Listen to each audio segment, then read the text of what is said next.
નમસ્કાર વિદ્યાર્થી મિત્રો, આપનું હાર્દિક સ્વાગત છે અમારી યુટ્યુબ ચેનલ મેથ્સ માસ્ટર ગુજરાતીમાં। આજે આપણે અભ્યાસ કરીશું ધોરણ 9 ગણિત પ્રકરણ નંબર 7 ત્રિકોણ। આપણે અગાઉના ધોરણમાં ત્રિકોણ વિશે અભ્યાસ કરી ગયા હતા, પણ અહીં જે આપણે પ્રકરણ ત્રિકોણનો જે અભ્યાસ કરવાનો છે તે તદ્દન તેનાથી જુદું છે। હા, પણ અમુક પાયાના શબ્દોની તમને સમજવી જોઈએ। તો શરૂ કરતા પહેલા આપણે એના પાયાના જે નિયમો છે એના વિશે થોડો અભ્યાસ કરી લઈએ, જેથી કરીને આગળના દાખલાઓ છે તે આપણે સરળતાથી સમજી લઈએ। હા, અને એક વાતની તમને ખાતરી આપું છું કે જો આ નિયમો તમને આવડી ગયા તો દાખલાઓ છે એ આપમેળે તમને આવડી જશે। ખાલી આટલા નિયમોથી તમે સ્વાધ્યાય 7.1 દાખલાઓ છે એ સરળતાથી ગણી શકશો।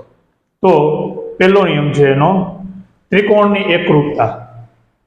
હવે એકરૂપતા શબ્દને જો છૂટો પાડીએ આપણે તો આપણને ખ્યાલ આવે કે એકરૂપ એટલે કે એક સમાન દેખાય તેવું। પણ એક સમાન દેખાવું એ જ માત્ર કાફી નથી હોતું કે બંને આકૃતિઓ છે એ એકરૂપ હોય। એના માટે અમુક માપદંડો છે। દાખલા તરીકે એક ત્રિકોણ આપેલ છે, ત્રિકોણ એ બી અને સી। બીજો એક ત્રિકોણ આપેલ છે પી ક્યુ આર। હવે આ બંને ત્રિકોણની અંદર મારે એમ કહેવું છે કે બંને ત્રિકોણ એકરૂપ છે તો એના અનુરૂપ અંગો સમાન હોય ત્યારે એ એકરૂપ કહેવાશે। એના અનુરૂપ અંગો એટલે કે એ ખૂણાઓ અને બાજુઓ, જેમ કે આની અંદર ખૂણો એ અને બીજા ત્રિકોણની અંદર ખૂણો પી, આ બે એકબીજાને સંગત હોય। ત્યારબાદ ખૂણો બી અને આ ત્રિકોણની અંદર ખૂણો ક્યુ, એ બંને એકબીજાને સંગત હોય। અને ખૂણો સી તથા ખૂણો આર બંને એકબીજાને સંગત હોય।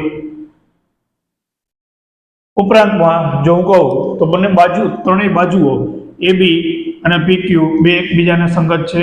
એ બી અને પી ક્યુ બે એકબીજાને સંગત છે। બીસી અને ક્યુ આર બે એકબીજાને સંગત હોય। અને અંતે એસી અને પી આર એ પણ એકબીજાને સંગત હોય।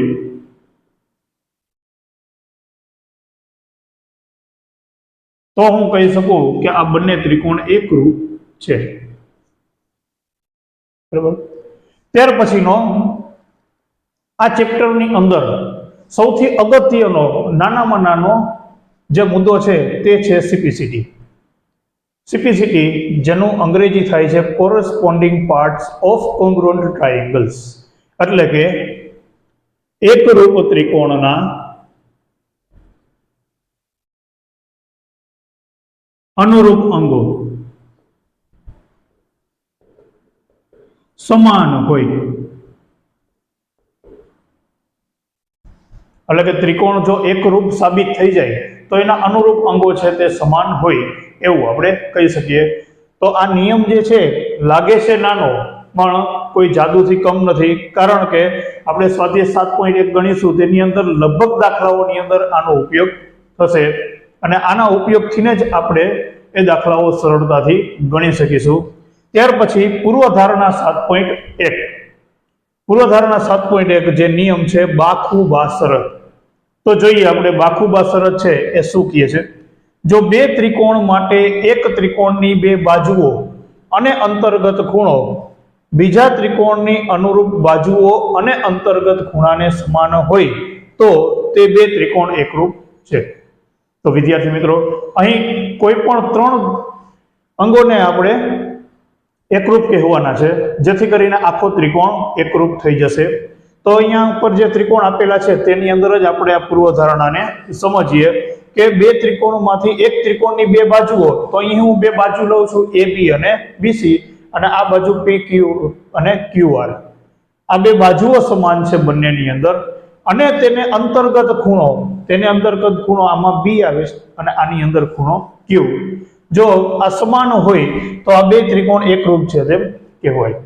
આપણે આગળ જોયું આ બધી બાબતો વિશે કે ત્રણ ખૂણાઓ સમાન છે, ત્રણ બાજુઓ છે એકબીજાને સંગત છે, ત્યારે એને એકરૂપ કહી શકીએ. પણ આપણે કોઈ પણ ત્રણ અંગોને સમાન છે તેવું કહીએ તો બે ત્રિકોણ એકરૂપ છે તેમ કહી શકાય. તો અહીં બાખુબા શરત એવું કહે છે કે કોઈ પણ એક ત્રિકોણના બે બાજુઓ એ બીજા ત્રિકોણની બે બાજુઓ તથા તેને અંતર્ગત ખૂણાને સમાન હોય તો બે એક ત્રિકોણો એકરૂપ છે તેમ કહેવાય. ત્યાર પછીની શરત છે ખૂબાખૂ શરત, જે પ્રમેય નંબર જે 7.1, તે એવું કહે છે કે જો એક ત્રિકોણના બે ખૂણા અને અંતર્ગત બાજુ અનુક્રમે બીજા ત્રિકોણના અનુરૂપ ખૂણા અને અંતર્ગત બાજુઓને સમાન હોય તો તે બે ત્રિકોણ એકરૂપ છે તેમ કહેવાય. હવે અહીં આગળ પૂર્વધારણા 7.1 માં બે બાજુઓ જોયેલી આપણે. હવે આપણે જોવાનું છે બે ખૂણાઓ. દાખલા તરીકે ખૂણો બી અને ખૂણો ક્યુ આ બે સમાન છે, તથા ખૂણો સી અને ખૂણો આર બે સમાન છે, ઉપરાંત બીસી અને ક્યુઆર એ પણ સમાન છે. તો આ બે ખૂણાઓ સમાન છે અને એની અંતર્ગત બાજુઓ પણ સમાન છે, તો આ બે ત્રિકોણને હું એકરૂપ કહી શકું. તો આ તમારે યાદ રાખવાનું છે ખૂબાખૂ શરત. ખૂણો બાજુ ખૂણો, ખૂણો બાજુ ખૂણો, ખૂણો બાજુ ખૂણો, ખૂબાખૂ શરત. અને ખાસ વાત એ કે જ્યારે પણ આપણે દાખલાની અંદર સાબિતી કરતા હોઈએ ત્યારે એની શરત લખવી ફરજિયાત હોય છે. જ્યારે એકરૂપ સાબિત થઈ જાય ત્રિકોણો ત્યારે એ કઈ શરતના આધારે તમે એકરૂપ કહેલ છે એ લખવું જરૂરી છે. એટલા માટે ખાસ એક તો એના નંબર યાદ રાખી લેવાના છે, બીજું એ શરત શું છે એ પણ યાદ રાખવું જરૂરી છે. હવે છેલ્લી શરત છે અન્ય શરત, જે કોઈ પૂર્વધારણા કે પ્રમેય નથી પણ અન્ય શરતના નામથી આપેલ છે ખૂખુબા શરત, એટલે કે ખૂણો ખૂણો બાજુ. જો ખૂણાની બે જોડ અને અનુરૂપ બાજુઓની જોડ સમાન હોય તો એ બે ત્રિકોણ એકરૂપ છે તેમ કહેવાય. જો ખૂણાની બે જોડ, હવે અહીંયા હું ખૂણો લઈ લઉં એ અને બી અને બીજો ખૂણો લઈ લઉં પી અને ક્યુ, આ બે ખૂણાઓ સમાન હોય અને એની બાજુ સમાન હોય તો આમ બોલી શકાય ખૂણો ખૂણો બાજુ, ખૂણો ખૂણો બાજુ.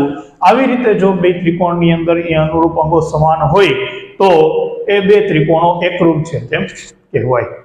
તો વિદ્યાર્થી મિત્રો, આ જે શરૂઆતનું થિયરી છે તે તમારે યાદ રાખી લેવાની છે.